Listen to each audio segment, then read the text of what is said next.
ತಂಗಾಳಿ ಬೀಸಿದಾಗ ಹೂವಾಯಿತು ಈ ಮನ. ಸಂಚಿಕೆ 65. ಅದ್ರತ್ ಯಾವುದೋ ಪುಸ್ತಕ ಓದುತ್ತಾ ಕುಳಿತಿದ್ದ. ನಾಳೆ ನಾವು ಸುಮಂಗಲ ಅಜ್ಜಿ ಮನೆಗೆ ಹೋಗ್ತಿದ್ದೀವಿ ಎಂದವಳು ಹೋಗುವ ಎನ್ನಲಿಲ್ಲ. ಬದಲಾಗಿ ತಾನು ನಿರ್ಧರಿಸಿದಂತೆ ಹೋಗ್ತಿದ್ದೀವಿ ಎಂದಿದ್ದಳು ಆದೇಶ ನೀಡಿದಂತೆ. ಅದ್ರತ್ಗೆ ಸುಮಂಗಲರವರು ಮನೆಗೆ ಬಂದಿದ್ದ ವಿಷಯ, ಖ್ಯಾತಿ ತನ್ನ ಹಾಗೂ ಆಜ್ಞಾ ಜೊತೆ ಅವರ ಮನೆಯಲ್ಲಿ ಕೆಲವು ದಿನ ಇರುತ್ತೇವೆ ಎಂದಿದ್ದ ವಿಷಯ ತಿಳಿಯದಲ್ಲ. ಹಾಗಾಗಿ ಅವನು, ಹೌದಾ, ಯಾರೆಲ್ಲ ಹೋಗ್ತಿದ್ದೀರಾ ಎಂದು ಕೇಳಿದ. ನಾವು 3 ಹೋಗ್ತಿದ್ದೀವಿ ಅಷ್ಟೇ ಎಂದಳು. ಹೌದಾ ಎಂದವ. ತದನಂತರ ಅವಳ ಮಾತಿನ ಅರ್ಥ ತಿಳಿದಾಗ, ನಾವು 3 ಅಂದರೆ ಅವಳ ಮನದಲ್ಲಿ ಏನು ನಡೆಯುತ್ತಿದೆ ಎಂದು ತಿಳಿಯದೆ ಕೇಳಿದ. ನಾನು, ನೀನು ಮತ್ತು ಪುಟಾಣಿ, ನಾವು 3 ಸ್ವಲ್ಪ ದಿನ ಅಜ್ಜಿ ಮನೆಯಲ್ಲಿದ್ದು ಬರ್ತಿದ್ದೀವಿ ಅಷ್ಟೆ ಎಂದವಳೆ. ನಾನು ಅಜ್ಜಿಗೆ ಹೇಳಿಯಾಗಿದೆ, ಇನ್ನೂ ಮಾತು ಬದಲಾಯಿಸಲು ಆಗುವುದಿಲ್ಲ ಎಂದಳು ಗಂಭೀರವಾಗಿ. ಅಷ್ಟೇ ತಾನೇ, ಹೋಗೋಣ, ಅದಕ್ಕೇನು, ಅದಕ್ಕೆ ಯಾಕೆ ಇಷ್ಟು ಗಂಭೀರವಾಗಿದೆಯಾ? ಏನಿಲ್ಲ ಎಂದವಳು ಬ್ಲ್ಯಾಂಕೆಟ್ಗಾಗಿ ಕಬೋರ್ಡ್ ತೆರೆದಾಗ ಅದ್ರತ್ ಅವಳಿಗಾಗಿ ತಂದಿದ್ದ ಸೀರೆಯ ಕವರ್ ಅವಳ ಕಣ್ಣಿಗೆ ಬಿತ್ತು. ಇದೇನಿದು ಎಂದವಳೆ ಕವರ್ ತೆರೆದು ನೋಡಿದಳು.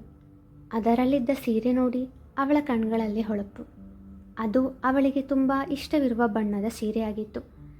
ಅದನ್ನು ಕಂಡು ಅವಳ ಮನವರಳಿತು. ಆದರೂ ಅವನು ಆಗ ಎಲ್ಲರಿಗೂ ಕೊಟ್ಟು ತನಗೆ ಕೊಡದೆ ಆಟ ಆಡಿಸಿದನಲ್ಲ, ಅದಕ್ಕಾಗಿಯೇ ಹುಸಿಮುನಿಸು ನಟಿಸಿದವಳು, ಇದು ಯಾರಿಗೆ ಎಂದು ಕೇಳಿದಳು.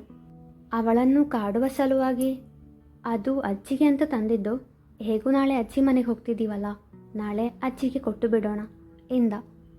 ಮತ್ತವಳು ಏನೊಂದು ಮಾತನಾಡದೆ ಆ ಸೀರೆಯ ಕವರನ್ನು ಕಬೋರ್ಡ್ನಲ್ಲಿಟ್ಟವಳು ತನ್ನ ಬ್ಲ್ಯಾಂಕೆಟ್ ತಗೊಂಡು ಬಂದವಳು ಮಂಚದ ತುದಿಯಲ್ಲಿ ಮಲಗಿದಳು. ಅವಳನ್ನು ಕಾಡುವ ಸಲುವಾಗಿ ಹಾಗೆ ನುಡಿದನಾದರೂ ತನ್ನ ನುಡಿ ಅವಳಿಗೆ ಬೇಸರವನ್ನುಂಟು ಮಾಡಿದೆ ಎಂದು ನೆನೆದು ಅವನಿಗೂ ನೋವಾಯಿತು. ಮಮ್ಮಿ, ನನ್ನ ಜೊತೆ ಟೂನಾ? ಅಳುಮೊಗದಿಂದ ಕೇಳಿದಳು ಆಜ್ಞಾ. ತಕ್ಷಣ ಮಗುಲು ಬದಲಾಯಿಸಿದವಳು, ಇಲ್ಲ ಪುಟಾಣಿ ಎಂದಳು. ಮತ್ತೆ ನನ್ನನ್ನು ಬಿಟ್ಟು ಒಬ್ಬಳೇ ತಾಚಿ ಮಾಡ್ತಿದೀಯಾ ಎಂದಾಗ ಅದ್ರತ್ನ ಮೇಲಿನ ಅಸಮಾಧಾನಕ್ಕೆ ಪುಟಾಣಿಯನ್ನು ಕಡೆಗಣಿಸಿದನ್ನು ನೆನೆದು, ಸಾರಿ ಪುಟಾಣಿ ಎಂದು ಕ್ಷಮೆ ಕೇಳಿದವಳು ಅವಳನ್ನು ಬಳಸಿ ಅವಳ ತಲೆ ನೇವರಿಸಿದಳು. ಸ್ವಲ್ಪ ಹೊತ್ತಿನಲ್ಲೇ ಆಜ್ಞಾ ನಿದ್ದೆಗೆ ಜಾರಿದರೆ ಅದ್ರತ್ ಖ್ಯಾತಿಯನ್ನೇ ನೋಡುತ್ತಿದ್ದ. ಅವನೆಡೆಗೆ ಉರಿನೋಟ ಬೀರಿದವಳು, ಲೈಟ್ ಆಫ್ ಮಾಡಿ ಬಿದ್ಕೋ ಎಂದಳು. ಆದರೂ ಅವನ ನೋಟಕ್ಕೆ ಅವಳು ಪುಳಕಗೊಂಡದ್ದು ಸುಳ್ಳಲ್ಲ. ಮರುದಿನ ಕಣ್ಣು ತೆರೆದಾಗ ಅವಳ ಮುಂದೆ ಸೀರೆ ಕವರ್ ಹಿಡಿದು ನಿಂತಿದ್ದ ಅದ್ರತ್. 2 ಬಾರಿ ಕಣ್ಣುಜ್ಜಿಕೊಂಡವಳು, ಅಜ್ಜಿಗೆ ಕೊಡ್ತೀನಿ ಆಮೇಲೆ, ಅಲ್ಲಿಡು ಎಂದಳು. ಇದು ಅಜ್ಜಿಗಲ್ಲ ಎಂದ. ಮತ್ಯಾರಿಗೆ? ನನ್ನ ಮುದ್ದಿನ ಮಡದಿಗೆ ಎಂದವ ಕೆನ್ನೆ ಹಿಂಡಿದಾಗ ಅವನ ವರಸೆಗೆ ಮುಖ ತಿರುಗಿಸಿ, ನನ್ನನ್ನು ಟಚ್ ಮಾಡಬೇಡ ನೀನು, ನನಗೆ ನಿನ್ನ ಸೀರೆನೂ ಬೇಡ, ಏನೂ ಬೇಡ ಎಂದಳು.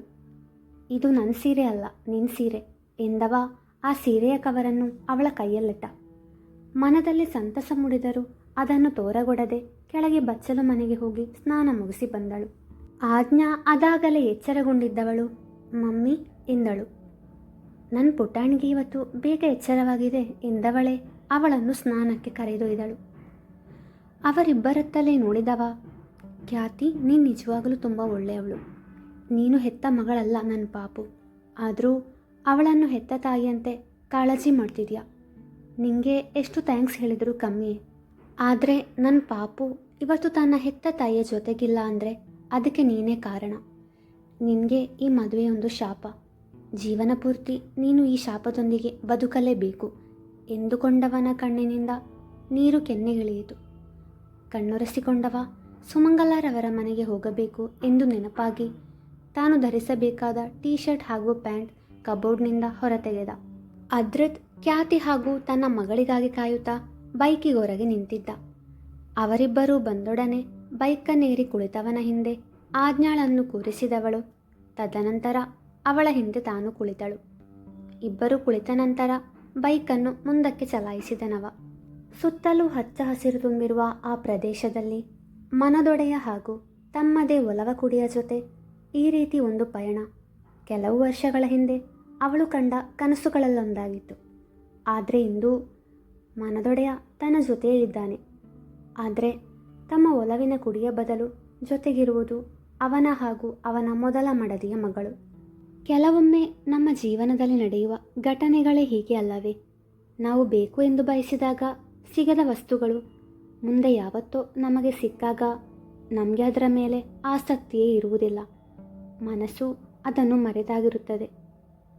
ಖ್ಯಾತಿಯ ಜೀವನದಲ್ಲಿ ಅವಳು ಎಂದೋ ಕಂಡ ಕನಸು ಈಗ ನೆರವೇರಿದೆ. ಆದರೆ ಅದರಲ್ಲಿ ಸ್ವಲ್ಪ ಬದಲಾವಣೆಯ ಜೊತೆಗೆ ಈಗ ಅವಳ ಮನಸ್ಥಿತಿಯೂ ಕೂಡ ಬದಲಾಗಿದೆ.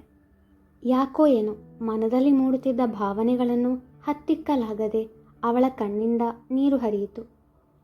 ಅವಳ ಕಣ್ಣೀರು ಆಜ್ಞಾಳ ಭುಜ ಸೋಕಿದಾಗ, ಪಪ್ಪ ಪಪ್ಪ ಸ್ಟಾಪ್, ಮಳೆ ಬರ್ತಿದೆ ಎಂದಳು. ಮಗಳ ಮಾತು ಕೇಳಿ ಬೈಕ್ ನಿಲ್ಲಿಸಿದವ ಹಿಂದೆ ತಿರುಗಿ ನೋಡಿದ. ಪಾಪು, ಇಷ್ಟು ಬೇಗ ಮಳೆ ಬರುವುದಿಲ್ಲ ಎಂದ ಮೃದುವಾಗಿ. ಪಪ್ಪ, ನನ್ನ ಶೋಲ್ಡರ್ ಮೇಲೆ ಒಂದು ಡ್ರಾಪ್ ನೀರು ಬಿತ್ತು ಎಂದಳು ಸಪ್ಪೆ ಮೊರೆ ಹಾಕಿ. ಅವಳ ಮಾತುಗಳಿಂದ ಖ್ಯಾತಿಗೆ ತಿಳಿಯಿತು ತನ್ನ ಕಣ್ಣೀರನ್ನು ಮಳೆ ಅಂತ ಅಂದುಕೊಂಡಿದ್ದಾಳೆ ಎಂದು. ತಕ್ಷಣ ಮುಖ ಪಕ್ಕಕ್ಕೆ ತಿರುಗಿಸಿ ಕಣ್ಣೊರೆಸಿಕೊಂಡಳು. ಅದ್ರತ್ ಅದನ್ನು ಗಮನಿಸಿದ್ದ. ಅವಳ ಕಣ್ಣೀರು ಅವನಿಗೆ ಸಹಿಸಲಾಗದು. ಬಹುಶಃ ಮನೆಯವರ ನೆನಪಾಗಿರಬೇಕು ಎಂದುಕೊಂಡ. ಅವಳ ಮನದಲ್ಲಿ ಏನು ನಡೆಯುತ್ತಿದೆ ಎಂದು ತಿಳಿಯಲಿಲ್ಲ ಅವನಿಗೆ. ಬೈಕ್ ಮುಂದಕ್ಕೆ ಚಲಾಯಿಸಿದ. 10 ನಿಮಿಷದ ನಂತರ ಸುಮಂಗಲರವರ ಮನೆಗೆ ತಲುಪಿದರು. ಬೈಕಿನ ಸದ್ದು ಕೇಳಿ ಮೊಮ್ಮಗ ಬಂದನೆಂದು ಹೊರಬಂದರು ಸುಮಂಗಲರವರು. ಪುಟ್ಟ ಆಜ್ಞಾ, ಅಜ್ಜಿ ಎಂದು ಅವರ ಬಳಿಗೆ ಓಡಿದಳು. ನನ್ನ ಮುದ್ದಮ್ಮ ಬಂದ್ಯಾ ಎಂದು ಅವಳ ಕೆನ್ನೆ ಹಿಂಡಿದವರು, ಖ್ಯಾತಿ, ದೇವು ಬನ್ನಿ ಒಳಗೆ ಎಂದು ಆಜ್ಞಾಳ ಕೈ ಹಿಡಿದು ಮನೆಯೊಳಗೆ ಹೋದರು. ಅದ್ರಿತ್ ಹಾಗೂ ಖ್ಯಾತಿ ಬಲಗಾಲಿಟ್ಟು ಮನೆಯೊಳಗೆ ಪ್ರವೇಶಿಸಿದಾಗ ದಂಪತಿಗಳ ಫೋಟೋಗೆ ಇಟ್ಟಿದ್ದ ಹೂ ಕೆಳಗೆ ಬಿತ್ತು. ಅದು ಯಾರ ಗಮನಕ್ಕೂ ಬರಲಿಲ್ಲ. ಶಾಂತದುರ್ಗರವರ ಮನೆಯಷ್ಟೇ ದೊಡ್ಡದಿತ್ತು ಈ ಮನೆ. ಹಾಲ್ನಲ್ಲಿದ್ದ ಫೋಟೋದತ್ತ ನೋಡಿದಳು. ಹಾರ ಹಾಕಿದ್ದ ವೃದ್ಧರ ಫೋಟೋ ನೋಡಿ ಸುಮಂಗಲರವರ ಪತಿಯ ಫೋಟೋ ಇರಬೇಕು ಎಂದುಕೊಂಡಳು. ಅದರ ಪಕ್ಕದಲ್ಲಿದ್ದ ದಂಪತಿಗಳ ಫೋಟೋದತ್ತ ನೋಡಿ ಕಣ್ಣರಳಿಸಿದಳು. ಅದು ಅವಳು ಶಾಂತದುರ್ಗರವರ ಮನೆಯಲ್ಲಿ ನೋಡಿದ ಅದೇ ಫೋಟೋ ಆಗಿತ್ತು. ಇವರು ಇವನ ತಂದೆ ತಾಯಿ ಅಲ್ವಾ ಎಂದುಕೊಂಡವಳು ಅದ್ರತ್ನತ್ತ ನೋಡಿದಾಗ ಅವನು ಆ ಫೋಟೋವನ್ನೇ ದಿಟ್ಟಿಸುತ್ತಿದ್ದ. ಅವನ ಕಣ್ಣಂಚಲ್ಲಿದ್ದ ನೀರು ನೋಡಿ ಅವಳಿಗೂ ನೋವಾಯಿತು. ಆ ಫೋಟೋಗೆ ನಮಸ್ಕರಿಸಿದವಳು, ನೀವು ಯಾಕೆ ಅವನನ್ನು ಬಿಟ್ಟು ಹೋದ್ರಿ? ನೋಡಿ ಅಲ್ಲಿ, ನಿಮ್ಮ ಮಗ ನಿಮ್ಮನ್ನು ನೆನೆದು ದುಃಖಿಸುತ್ತಿದ್ದಾನೆ. ಅವನಿಗೆ ಒಳ್ಳೆಯದಾಗಲಿ ಅಂತ ಆಶೀರ್ವಾದ ಮಾಡಿ. ನನ್ನ ಪರಿಚಯ ನಿಮಗಿಲ್ಲ ಅಲ್ವಾ? ನಾನು ಖ್ಯಾತಿ, ಪುಟಾಣಿಯ ಅಮ್ಮ, ನಿಮ್ಮ ಮಗನ ಹೆಂಡತಿ. ಹೆಸರಿಗಷ್ಟೇ ಹೆಂಡತಿ. ನಾನು ಪುಟಾಣಿಗೋಸ್ಕರ ಈ ಮದುವೆ ಆಗಿದ್ದು. ನಿಮ್ಮ ಮಗನಿಗೆ ಗಂಡನ ಸ್ಥಾನ ಕೊಡಲು ನನ್ನಿಂದ ಸಾಧ್ಯವೋ ಗೊತ್ತಿಲ್ಲ. ನಿಮ್ಗೆ ಗೊತ್ತಾ, ನಾನು ಯಾವತ್ತೂ ಯಾರ ಸೆಕೆಂಡ್ ಚಾಯ್ಸ್ ಆಗಲು ಇಷ್ಟಪಡದವಳು. ಆದರೆ ಈಗ ನಿಮ್ಮ ಮಗನಿಗೆ 2ನೇ ಹೆಂಡತಿ ಆಗಿದ್ದೀನಿ. ಎಲ್ಲ ನನ್ನ ಹಣೆ ಬರಹ. ನಾನು ಯಾರ ಸೆಕೆಂಡ್ ಚಾಯ್ಸ್ ಆಗಲು ಬಯಸುವುದಿಲ್ಲ ಅಂತ ಹೇಳಿದ್ನಲ್ಲ, ಹಾಗೆ ನಾನು ಕೂಡ ಒಮ್ಮೆ ಒಂದು ವಸ್ತುವನ್ನು ಇಷ್ಟಪಟ್ಟರೆ ನನ್ನ ಫಸ್ಟ್ ಆ್ಯಂಡ್ ಲಾಸ್ಟ್ ಚಾಯ್ಸ್ ಕೂಡ ಅದೇ ಆಗಿರುತ್ತದೆ. ನಾನು ನಿಮ್ಮ ಮಗನನ್ನು ಮದುವೆ ಆಗದೇ ಇದ್ದರೆ ಲೈಫ್ ಲಾಂಗ್ ಒಂಟಿಯಾಗಿರ್ತಿದ್ದೆ. ಯಾಕೆ ಗೊತ್ತಾ, ನನ್ನ ಫಸ್ಟ್ ಆ್ಯಂಡ್ ಲಾಸ್ಟ್ ಚಾಯ್ಸ್ ಯಾವತ್ತೂ ಅವನೇ ಆಗಿದ್ದ. ಅವನಿಗೆ ಆ ವಿಷಯ ಗೊತ್ತಿರಲಿಲ್ಲ, ಗೊತ್ತಾಗೋದು ಬೇಡ ಎಂದಳು ಮನದಲ್ಲೇ.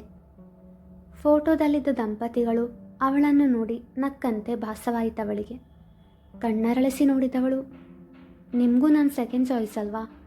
ಎಷ್ಟಾದರೂ ನಾನು ನಿಮ್ಮ 2ನೇ ಸೊಸೆ ಅಲ್ವಾ? ಈಗ ಆಗಿದ್ದನ್ನು ಬದಲಾಯಿಸಲು ಆಗಲ್ಲ. ಆದರೆ ಒಂದೇ ಒಂದು ರಿಕ್ವೆಸ್ಟ್, ನೀವು ನಿಮ್ಮ ಮೊದಲನೇ ಸೊಸೆಗಿಂತ ನನ್ನನ್ನು ಹೆಚ್ಚು ಪ್ರೀತಿಸ್ತೀರಾ ಪ್ಲೀಸ್? ಈಗಲೂ ಅವಳಿಗೆ ತಾನು ಎಲ್ಲರ ಮೊದಲ ಆದ್ಯತೆ ಆಗಿರಬೇಕು ಎಂಬ ಆಸೆ. ಈ ವಿಷಯದಲ್ಲಿ ಇಹಲೋಕ ತ್ಯಜಿಸಿದವರನ್ನು ಕೂಡ ಬಿಡಲಾರಳು. ಮೊಮ್ಮಕ್ಕಳಿಗೆ ಕುಡಿಯಲು ನಿಂಬೆಹಣ್ಣಿನ ಜ್ಯೂಸ್ ತಂದ ಸುಮಂಗಲರವರು ತಮ್ಮ ಮಗಳ ಹಾಗೂ ಅಳಿಯನ ಫೋಟೋ ನೋಡುತ್ತಿದ್ದ ಖ್ಯಾತಿಯ ಬಳಿ ಬಂದವರೇ, ಏನಮ್ಮ ಖ್ಯಾತಿ, ಯಾಕೆ ಇಲ್ಲೇ ನಿಂತ್ಬಿಟ್ಟೆ? ಬಾ ಅಲ್ಲಿ ಕೂತ್ಕೋ ಎಂದರು. ಅವರ ಮಾತಿಗೆ ಸುಮ್ಮನೆ ತಲೆಯಾಡಿಸಿದವಳು ಆಜ್ಞಾಳ ಬಳಿ ಕುಳಿತಳು. ಅದ್ರತ್ ಒಮ್ಮೆ ಖ್ಯಾತಿಯತ್ತ ನೋಟ ಹರಿಸಿದ. ಈಗ ಅವಳ ಮೊಗದಲ್ಲಿ ಬೇಸರವಿರಲಿಲ್ಲ, ತುಸು ನೆಮ್ಮದಿ ಅನಿಸಿತು ಅವನಿಗೆ. ದೇವು, ನನಗೆ ನಿಜವಾಗ್ಲೂ ತುಂಬ ಖುಷಿಯಾಯಿತು ಕಣೋ. ಕೊನೆಗೂ ಮದುವೆ ಆದಿಯಲ್ಲ. ನಿಮ್ಮ ಅಪ್ಪ ಅಮ್ಮಂಗೂ ಖುಷಿಯಾಗಿರುತ್ತೆ ಈಗ. ಆದಷ್ಟು ಬೇಗ ನಿಂಗೊಂದು ಮಗು ಆಗಲಿ. ನಿನ್ನ ಮಗುನ ನೋಡಬೇಕು ನಾನು. ಆಮೇಲೆ ನನ್ನ ಜೀವ ಹೋದರೂ ಚಿಂತೆ ಇಲ್ಲ ಎಂದಾಗ ಅಜ್ಜಿ ಹಾಗೂ ಮೊಮ್ಮಗನನ್ನು ನೋಡಿದಳು ಖ್ಯಾತಿ. ನಿಂಗೂ ಒಂದು ಮಗುವಾಗಲಿ ಅಂತ ಯಾಕೆ ಹೇಳ್ತಿದ್ದಾರೆ? ಯಾಕೆ, ಪುಟಾಣಿ ಇವನ ಮಗಳಲ್ವಾ ಎಂದುಕೊಂಡಳು.